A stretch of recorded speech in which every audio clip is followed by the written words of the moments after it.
جدل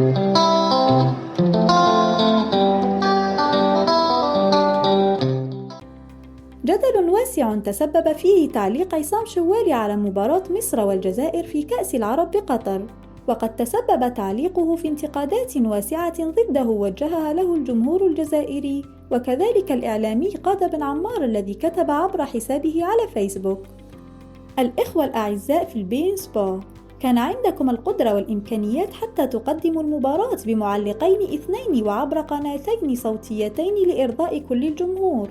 الأولى يكون فيها معلق جزائري محترم، والثانية خلوا عصام الشوالي لمصر.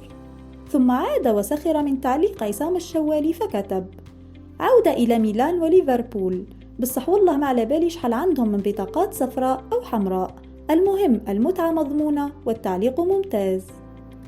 عصام شوالي استفز المتابعين كذلك بعد حملة الانتقادات التي وجهت ضده، حيث نشر تعليقا اكتفى فيه ببعض الرموز التعبيرية والتي كان منها 3 قطع نارية.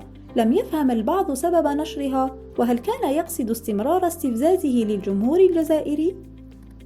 حفيظ دراجي دخل كذلك في الأزمة بتعليق سعى من خلاله لتخفيف الضغط والغضب من التعادل الجزائري، فكتب عبر حسابه على تويتر: تابعت الشوط الأول فقط من لقاء الجزائر ومصر الذي كان مثيرا ومتكافئا، وحسب التعاليق التي قرأتها بعد المباراة فإن المنتخب المصري عاد بقوة في الشوط الثاني، فكان التعادل منطقيا.